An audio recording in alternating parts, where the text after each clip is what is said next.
Hello ladies and gentlemen, I'm back with a brand new video, and today we're going to be taking a look at the WWE Elite Series Collector's Edition Warlord.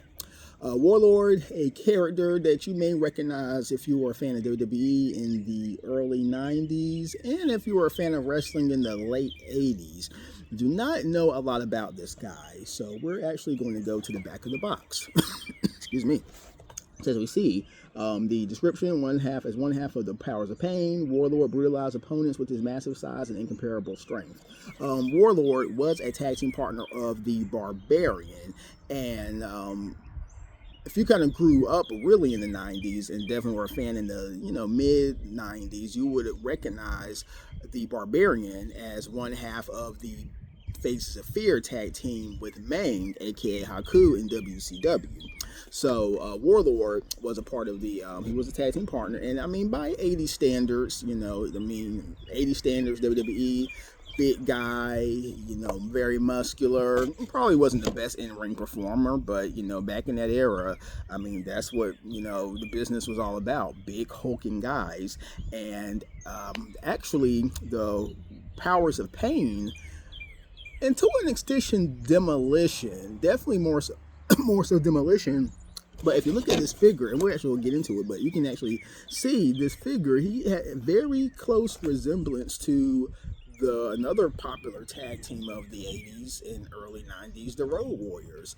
And I would say the Powers of Pain were, in a lot of tag teams of that era, there were so many copies and clones of the Road Warriors because they were the dominant tag team of that period. So you had a lot of copycats across multiple wrestling organizations trying to kind of cash in on that Road Warriors craze, just like you had companies in the probably early to mid 80s capitalizing on the Rock and Roll Express craze, where you got two young good looking guys together as tag teams to attract the women fans. So again, just some backstory of this guy. Don't know a lot about him really at all, which is even unusual for me. I try to definitely have some more historical bits in these videos, but we're going to get into the figure because that's the main part of why you all watch these. So I do believe. So just going to open up.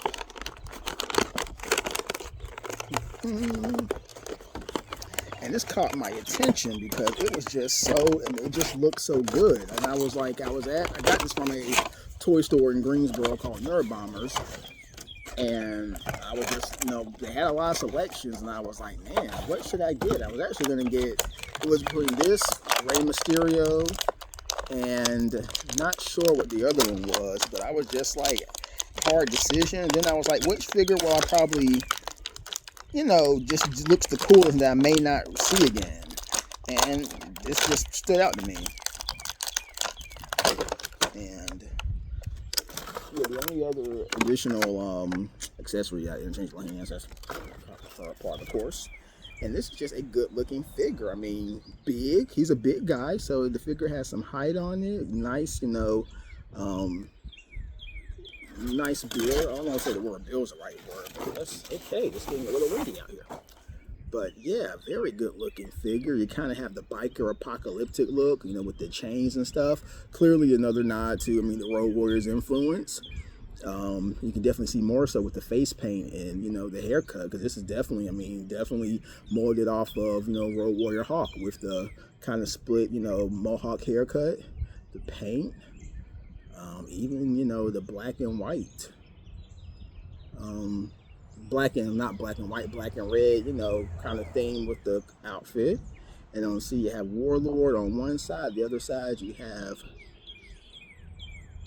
Railroad. Maybe. I see Pains at the end, but I can't make out the first few letters. Don't make sense. So that's, I have no idea. But don't know if this comes off. Probably does. I'm not going to take it off because I just like the way this looks. I like just a very good looking figure. Then on the back you have Warlord. And for what I hear, he was a tough hombre. Back in the 80s, definitely back in wrestling in that day, 80s and 90s, you had far more, what I would say, tougher guys in the business. And when I say tough, guys who had a reputation for if they were to get into a fight out in the back or away from the business or in a bar or something, guys that could take care of themselves in a real life situation. And you had far more of those guys back in that era. So when you hear stories of guys who were pretty legit tough, inside and outside the ring, you hear names of the Barbarian, definitely Haku. Even back in the era, Ravishing Rick Rude, Jim Duggan, Paul Orndorff, guys who legitimately had a reputation that you didn't mess with them backstage. And again, I think he falls into this category, not exactly sure, but he looks like he does. I mean, he fits right into me with that, kind of. I think he could have taken care of himself outside the ring if he had to. But yeah, that's it. So I hope you enjoyed this review. Again, thank you for watching. I will be doing more. It's just been a lot going on lately, as usual in life. But again, just thank you for your support. Thank you for the comments, likes, subscriptions. I definitely appreciate it. And again, just thank you for taking the time out to watch this video. And I will be talking to you again after a while.